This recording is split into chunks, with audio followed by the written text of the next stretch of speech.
Road ನಿರ್ಮಾಣಕ್ಕೆ ಬಿಜೆಪಿಯಿಂದ ಬಹುದೊಡ್ಡ ಹೋರಾಟ ಇವತ್ತು ನಡೀತಾ ಇದೆ. ದೊಡ್ಡ ಸಂಖ್ಯೆಯಲ್ಲಿ ಜನ ಕೂಡ ಸೇರಿದ್ದಾರೆ. ಈ ವಿಚಾರದಲ್ಲಿ ಈಗ ಡಿಸಿಎಂ ಡಿಕೆ ಶಿವಕುಮಾರ್ ಪ್ರತಿಕ್ರಿಯೆ ಕೊಟ್ಟಿದ್ದಾರೆ, ತಿರುಗೇಟು ಕೊಟ್ಟಿದ್ದಾರೆ. ಬಿಜೆಪಿಯ ಹೋರಾಟಕ್ಕೆ ಡಿಸಿಎಂ ಡಿಕೆ ಶಿವಕುಮಾರ್ ಅವರ ತಿರುಗೇಟು ಹೀಗಿದೆ: ಒಳ್ಳೆಯದು ಮಾಡಲಿ, ಜಾಗೃತಿಯನ್ನು ಮೂಡಿಸಲಿ ಅಂತ ಪ್ರತಿಕ್ರಿಯೆ ಅವರದು.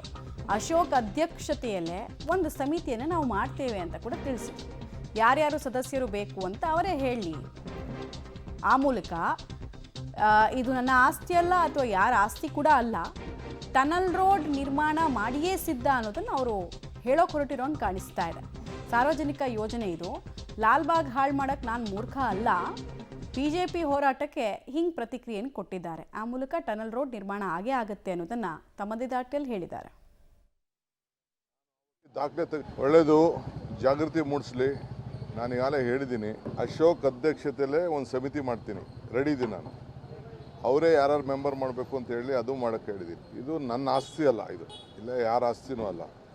ಇದು ಸಾರ್ವಜನಿಕರಿಗೋಸ್ಕರ ನಾವು ಮಾಡ್ತಾ ಇರೋಂಥ ಒಂದು ಯೋಜನೆ. ನಾನು ಎಲ್ಲ ಅಧ್ಯಯನ ಮಾಡಿದ್ದೀನಿ. ನಾನು ಲಾಲ್ಬಾಗ್ನ ಹಾಳು ಮಾಡೋಕ್ಕೆ ಮೂರ್ಖನಲ್ಲ. ಲಾಲ್ಬಾಗ್ ಇತಿಹಾಸ ಕೂಡ ನನಗೆ ಗೊತ್ತಿದೆ. ಲಾಲ್ಬಾಗಲ್ಲಿ ಎಷ್ಟು ಜಾಗ ಉಪಯೋಗ ಆಗ್ತಾ ಇದೆ, ಎಷ್ಟು ಉಪಯೋಗ ಆಗ್ತಾ ಇಲ್ಲ ಅನ್ನೋದು ಕೂಡ ಗೊತ್ತಿದೆ. ರಾಜಕಾರಣ ಮಾಡಬೇಕು. ಇಡೀ ಬೆಂಗಳೂರಲ್ಲಿ ಟನಲಲ್ಲಿ ಮೆಟ್ರೋ ತೊಗೊಬರ್ಲಿಲ್ವಾ? ಟನಲ್ಲಿಂದ ತಾನೇ ಮೆಟ್ರೋ ಬಂದಿದ್ದು. ಇವ್ರು ತಂದಿದ್ರಾ ಅದನ್ನು? ಹೋಗಿ ತೆಗ್ದು ದಾಖಲೆ ತೆಗೆಸಿ ನೋಡಲಿ. ನಾನು ಆವತ್ತು ಕೃಷ್ಣ ಅವ್ರ ಕಾಲದಲ್ಲಿ ಏನು ಒಂದು ವರದಿ ಏನು ಕೊಟ್ಟೆ, ನಾನು 10 ದೇಶಕ್ಕೆ ತಿರುಗಿಬಿಟ್ಟು ಬಂದು ವರದಿ ಕೊಟ್ಬಿಟ್ಟು, ಆವತ್ತಿನ ಕಾಲದಲ್ಲಿ ಟನಲ್ಲು ಒಂದು ಪ್ರಪೋಸಲ್ಲು ವಾಜಪೇಯಿ ಅವರು ಇದ್ದರು, ಅನಂತಕುಮಾರ್ ಇದ್ದರು ಡೆಲ್ಲಿಲಿ. ಕೃಷ್ಣ ಅವರು ನಾವು ಹೋಗಿ ಒಂದು ರಿಪೋರ್ಟ್ ಕೊಟ್ಬಿಟ್ಟು ಅವತ್ತು ಪ್ರಾರಂಭ ಆಯಿತು. ಇವತ್ತು ನಾವೆಲ್ಲ ಅಧ್ಯಯನ ಮಾಡಿದ್ವಿ. ಅವ್ರಿಗೆ ಯಾವುದೇ ಅಭಿವೃದ್ಧಿ, ಈಗ ಜಾರ್ಜ್ ಅವ್ರ ಕಾಲದಲ್ಲಿ ಇದನ್ನು ಸ್ಟೀಲ್ ಫ್ಲೈಓವರ್ ಮಾಡಬೇಕು ಅಂತ ಹೊರಟರು, ವಿರೋಧ ಮಾಡಿದ್ರು. ಸೊಲ್ಯೂಷನ್ ಏನು? ಈಗ ಅವ್ರು ಹೇಳ್ತಾ ಇದ್ದಾರೆ, ಯಾರೊಬ್ಬ MP ಬಂದು ಮಾತಾಡ್ತಾ ಇದ್ದಾರೆ,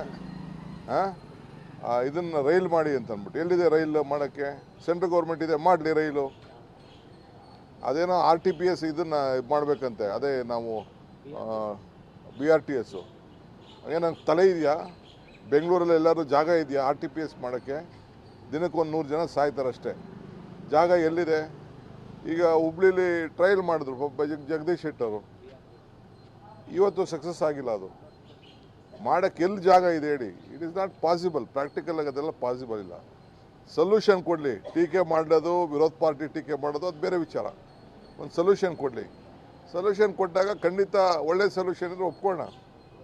ಈಗ ಅವರು ಸಹಿ ಸಂಗ್ರಹ ಮಾಡ್ತಾ ಇರಲ್ಲ, ನಾನು ಒಂದು ಕರೆ ಕೊಡೋಕ್ಕೆ ಗೊತ್ತಿದೆ ನನಗೂ. ಸಹಿ ಸಂಗ್ರಹ ಅವ್ರಕ್ಕಿನ್ನ ಸಂಘಟನೆ, ಅವರೊಂದು ಸಂಸ್ಥೆ ಇಟ್ಕೊಂಡು ಸಂಘಟನೆ ಮಾಡ್ತಾ ಇರ್ಬೋದು. ನನಗೆ ಸಂಸ್ಥೆನೇ ಇಲ್ಲ, ಬರೀ ಪಕ್ಷದಲ್ಲಿ ನಾವು ಸಂಘಟನೆ ಮಾಡ್ತಾರೆ. ಅವರು ಸಂಘಟನೆ ಒಂದು RSS ಸಂಘಟನೆ ಇಲ್ಲ ಅಂತಂದರೆ ಅವ್ರ ಪಾರ್ಟಿ ಝೀರೋ. ಇವತ್ತೇನಾರು ಅವ್ರ ಪಾರ್ಟಿ ಬದುಕಿದೆ ಅಂದರೆ RSS ಇಂದ. ಇನ್ನೇನು ಅವ್ರು ಬೇರೆ ಏನೇನು ಅವ್ರ ಹತ್ರ ಏನು ಅಸ್ತ್ರ ಏನಿಲ್ಲ. ಅಲ್ಲೂ ಎಲ್ಲ ಒಂದು 20% ಬಿಟ್ಟರೆ ಮಿಕ್ಕಿದವರೆಲ್ಲ ಪೊಲ್ಯೂಟ್ ಆಗೋಗ್ಬಿಟ್ಟಿರೋರೆ.